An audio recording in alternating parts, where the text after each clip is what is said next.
Hey guys, Based Gamers here. Welcome to the structure deck tier list. So Luke and I will be ranking the best structure decks here.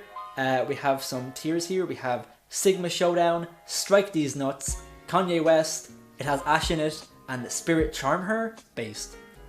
So let's get into it. I specifically chose some of the most recent structure decks. You get to a point where the structure decks are just so bad that they can't compare anymore. So yeah, these is like 12 recent enough structure decks from the past 5 years. Let's get into it. First off, oh god. Okay, yeah, I fucking hated these decks. the Obelisk one and Cypher one were putting together because they both came out at the same time. And everyone had high hopes for this. They were thinking, oh great, finally some good fucking support for these monstrosities. But you know, it was just a basic, it wasn't even a structure deck, it was basically a fucking starter deck. Yeah, the best staple you get in this is Harpies. And I mean, Harpies hasn't been reprinted in a long time, but if you're buying this deck just for Harpies, why? Just why? Like, it's a big disappointment as well, because you want to play like good god decks, and you just get a bunch of fucking Nimble Momongas and a Cyber Dragon. Like, what the fuck? We didn't even get good god support until like, what's that, a year or something later when the tins came out. But even Yeah. saying that, like, why the fuck did you wait a year? Just give us it in the actual deck. Pretty fucking depressing. Okay, automatically we have a Sigma Showdown, I think? Maybe not that good. Maybe a Strike These Nuts. You know what? Just judging by the fact that we have so few, I would definitely put in Strike These Nuts. Crystal Beast got a whole lot of support in here. What made this deck crazy was the reprint of Ash, Dimension Shifter, and Ghost Spell. That was what sparked interest, but then when people actually got the deck and started playing it, we just fucking got even more interest in it because these cards are really fucking good. This deck is actually very, very competitively viable. Crystal Beast actually topped 8 by playing a control build using cards from this structure deck. If it's not going in Sigma Showdown, definitely in Strike These Nuts. I think it's not quite Sigma Showdown, but definitely at least Strike These Nuts. 100%. It's just, for like, if we're talking about how it supported the archetype, it made Crystal Beast like playable again. Which I mean, I don't know if they were ever really playable, but now they're playable. So that's fucking awesome. That's what we want structure decks to do, is to make decks actually playable. I think that's fucking awesome. Okay, Soul Burner. Fuck you, Salman Grid players. Okay, Shaddoll Showdown. This is a fucking Sigma Showdown. Sigma Showdown. Holy fuck, this was the best. This was so fucking good. I mean, great reprints like Super Poly and Allure and the likes of that. A huge extra deck. This is one of the few structure decks that has a shitload of extra deck monsters that almost gives you a full extra deck itself. Definitely one of the best, if not the best structure deck that we got in a long fucking time. Yeah, and like, just the Shaddoll cards in general are just so strong. Like, people still play Winda and Construct to this day, like probably 5 years later. I don't know when the deck came out, but you know, the staples are good, really good support for the archetype. It's just fantastic. Okay, oh Jesus Christ. We should have a tier call that has Imperm in it. Yeah. Because this is the only reason why you're going to buy this. However, I think it's like better. Like, it's definitely mid. Kanye West is mid, apparently. So yeah, I think Imperm was fantastic. Cyberdark's got some support, which some people also play in regular Cyber Dragons to search Power Bond and stuff like that. So, you know, it did help. It made Cyberdarks into a more playable archetype, but that doesn't mean it's playable. It doesn't mean it's good. But you know, they tried and they didn't fuck up as bad as they fucked up with the Egyptian god decks. So I'd say it probably goes in the mid tier. Yeah, what I liked about it is that it made a lot of the Cyber Dragon cards like very cheap, so it introduced a lot more people to actually play Cyber Dragons. Like Cyber Emergency like plummeted in price when this came out, and also just a bunch of the essential Cyber Dragon cards. So I like it for what it did for people getting into Cyber Dragons and stuff like that. Also, I like that it sparked enough interest that actually made enough people playing Cyber Dragons to be considered a rogue deck.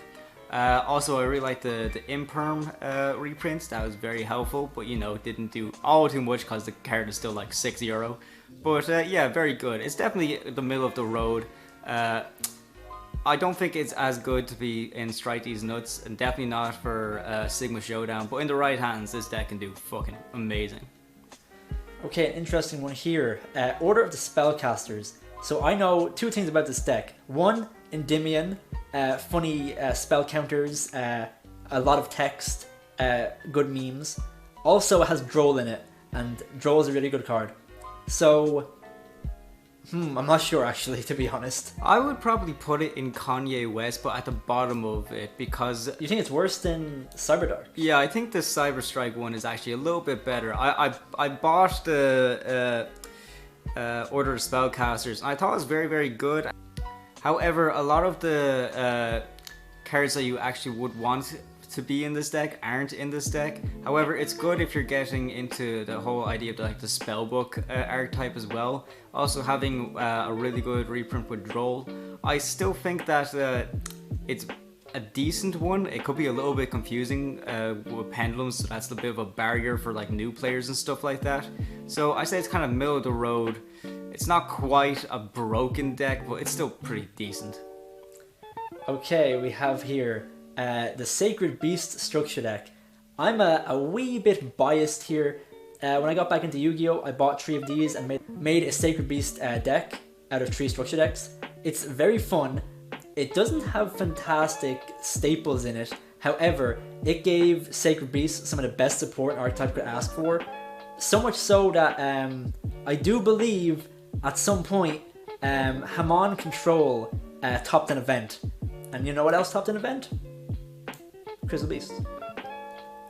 So yeah, it's just, it's fun, it's a good deck. It gave an underwhelming archetype some pretty cool support. And I just think it's, even if it's not the most competitively viable, this is what we want from structure decks. We want archetypes to get support that can make them actually playable. So even if it doesn't have, competitive cards, even if it doesn't have good staples, it still is a Strike These Nuts card, in my opinion. I'm afraid to argue. Albaz Strike. Yeah, Albaz Strike is 100% a Sigma Showdown. What do you think? I think this is kind of just like the upgrade of Shaddolls, you know what I mean? I don't know. I feel like... So Albaz is very, very good. However, the structure deck itself isn't okay, that's actually true. Great, because like you want the Despia stuff, and although we got some Dogmatica stuff, not the essential Ecclesias and stuff like that. Yeah, I think you're right, because like obviously Branded Fusion, Mirror Jade, all that stuff, fantastic support. However, the deck as a whole kind of fucking sucks. It's kind of just a lot of things mishmashed together. Whilst like the Shaddol deck actually has some like cohesion. Like you can build a good Shaddol deck with the Shaddol cards you get, but you can't really build a good like branded deck with the branded cards you get from Albaz Strike. However, it's it has fantastic staples. It has Effect Veiler, it has Pot of Extravagance, and it has Ghost Ogre. So there's some really good reprints here, some very strong competitive cards. But yeah, as like a structure deck, if you're just playing this on its own, it's a bit underwhelming. Especially since if you're playing like literally just one, you only get like one Mirror Jade and one Branded Fusion. So yeah, it's fantastic, but I think Shaddolls have a bit of an edge over it. Okay, Rocket Revolt. Strike These Nuts, probably. I think so. This has some fucking fantastic cards in it. Like before before Maximum Gold Eldorado, Rocket Tracer was only printed in this structure deck, which was fucking insane because the price of it was insanely high. As well as Quick Launch is another really tough card to get, just because it's so powerful. It can go in so many decks. Basically, like all Dragon Link decks want Quick Launch.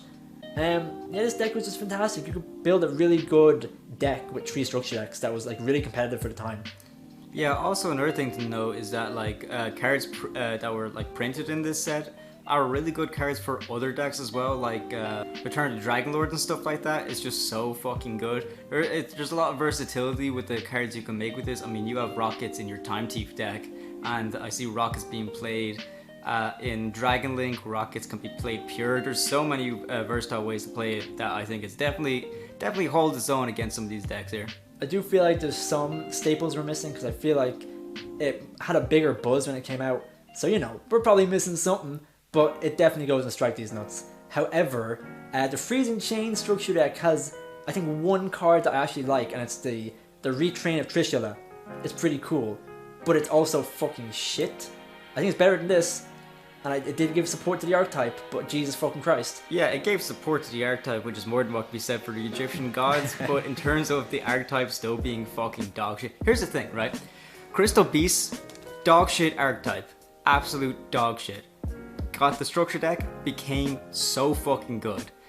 These ice barriers, dog shit archetype. Got a structure deck, still dog shit. There is no fucking moving it. It is going to be at the bottom of the barrel for fucking ages. It's not good. Yeah. And it doesn't have ash in it. Fuck you. Alright, Mechanized Madness. I don't know what's in this. Alright, we have Mechanized Madness. Now this is kind of an old structure deck. However, it has some really good Earth Machine support. Machinists are pretty cool. Machinists have always been like, you know, relevant competitively. The structure deck, it didn't give them like too much crazy stuff. Obviously you want to use like Machinas or Earth Machines. As a solo deck, it would be alright. But I like Earth Machines, I'm a bit biased, but they're always like good. Like these cards were made so long ago, but they're still so relevant. Also has Solemn Strike, which is a really nice reprint. I'd say probably the top of Kanye, or maybe the bottom of Solemn These Nuts. It does have Strike in it after all. Yeah, I suppose, but I don't know. I think you're right keeping it with Kanye West because it's decent. But the way Earth Machines has come so fucking far, you kind of look at this set, kind of look at this deck and think it's a bit lackluster because although there'll be good few like one-ups that you would play from this deck in the actual modern Earth Machines, it's kind of missing a lot of the cards that modern Earth Machine decks play. There's no urgent schedule, they're losing Infinitracks and stuff like that, so I don't think it's as good as the other decks we talked about before, but it's definitely better than the Cyber Dark structure deck at least. And having Solemn Strike is never a bad thing, so definitely I would say it's like middle of the road, definitely deserves a place in Kanye West. And last but least, man. It had Dark Ruler and Raigeki. I think literally just because of that, it's better than these two. It's better than those two. I would put it... Yeah, you know what, the Spirit Charms are still pretty shit. However, it did introduce something that I thought was very cool that they didn't keep, which I think they should have, which is each deck had like a different token and an alt art of one of the cards. That was very cool, yeah. Which I thought was like pretty interesting. They never kept it up, which I think is a bit of a fucking letdown. For that reason, I think it's... Yeah, I don't know. It's not better than the Salaman Great deck. They put more effort into this deck than these two. Yeah. You can tell that, like, you know, people are fans of Spirit Charmers, and at least Konami acknowledged that. So, you know, I think it goes in the top of Spirit Charmer based. Alright, If you knew the original name, you will never know. If this video, here, support our Patreon, and I will reveal what I named the original bottom tier of this list. We have the uncensored list. The uncensored list is on Patreon. I will fucking tell you what that bottom tier was called. Alright, are you happy with the tiers, yeah? I'm quite happy. I think it all looks pretty good. Yeah, I have no other adjustments. I think it's very good. Yeah, I think you're right. So, what do you guys think? Let us know in the comments. I'm pretty happy with this list. I think it accurately represents like the power and the legacy. I think the legacy is very important of these decks because, you know, Shaddoll Structure Deck, obviously, it was very good when it came out, and you can still use the cards in it now. So I think decks that were able to withstand the test of time really deserve like high placements. Same with Rocket Revolt and all that. Let us know what you think in the comments, and if you have any other ideas for tier lists, let us know.